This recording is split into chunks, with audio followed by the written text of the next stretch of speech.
Nagalit din yan si Lisa sa kanya dahil yung bunganga niya, na kiss us, na tunay na patay gutom. Kung hindi binigyan ni Kuting ng trabaho ay ng posisyon diyan sa ano na yan, para labanan daw ang kahirapan.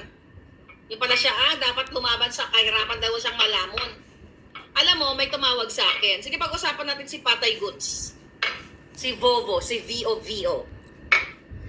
May tumawag sa akin, mga palangga, mga kababayan. Okay?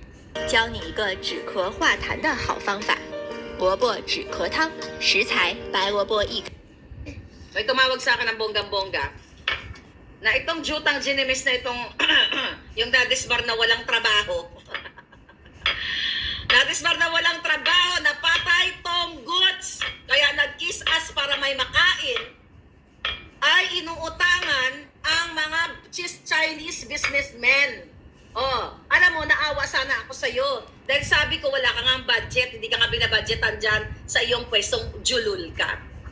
Gusto mo, ibukenya ko? Ayon sa aking source, ikaw, na patay Tom Goods, dinodorobo mo yung mga in-check, mga Chinese na mga negosyante. Dahil sinasabi mong malakas ka kay Lisa, kinukuhaan mo sila ng pera. Gago ka.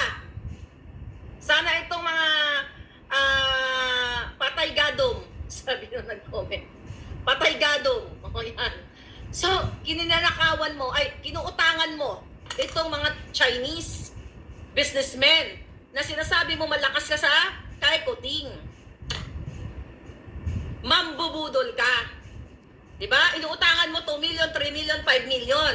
Isinusuka ka na. Ayaw na magpabudol sa iyo ng mga Chinese. Tapos nagre-request ka pang lalamon sa mga restaurant kasama pamilya mo. Ikaw ang tunay na patay gutom, gago.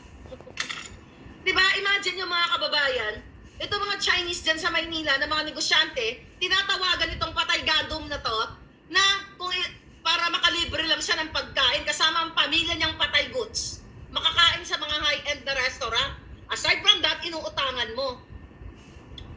2 days ago, sabi ko ayaw na kitang patulan kasi kawawa ka naman. Kasi ang dapat na patulan si Lisa at saka si Kuting dahil ikaw wala kang budget.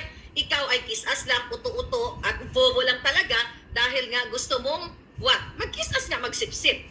Okay? Sino ngayon ang Patay Goods sa atin? Pinagmamalaki mo pa, may nabasa ako, nag-send sa akin, na sinasabi mo 200,000 daw yung worth na pinabigay mong Nutriban. Ang cheap! Ulitin ko ulit. Yung pwesto mo, hindi lang pang 200,000 dapat ang budget na ibubuhos para labanan ang kagutuman. Hindi ka binabudgetan ni Lisa, dahil si Lisa dapat ang magbigay sa'yo ng budget. Dahil sukang-suka siya sa kabobohan mo. Ikaw namang syuma, nagkikis-as para makabudget kang gago ka. Alam mo na, di ba? Kaya ka nga, ang anak mo at ikaw, galit na galit noon nung hindi ka pa ina-appoint. Dahil mapapahiya ka sa mga dilawan na tinawag mong VOVO. Pero dahil nagsusiksik ka, kinukulit mo ang Malacanang, kaya napilitan si Kuting, si Lisa, na i-appoint ka si Ahas kahit sukang-suka siya sa iyo. Kaya wala kang budget. Kaya ikaw ang Patay Goods. Okay? Hindi ako, gago. Ikaw. Subukan mo. Mawala ng trabaho dyan. Unang-una, disbar ka na. Okay? Diba? Wala kang trabaho. O kaya naman nagmakaawa ka para makapwesto ka. Sino ngayon ang patay gutom sa atin? Ako, ikaw. Sino ngayon ang nangingikil sa mga Chinese businessmen? Sino ngayon ang nangungutang sa atin? Tapos gusto nyo, nagpupush-push ka kasuhan si Marley ka. I'm just waiting for all of you. Ano nyo?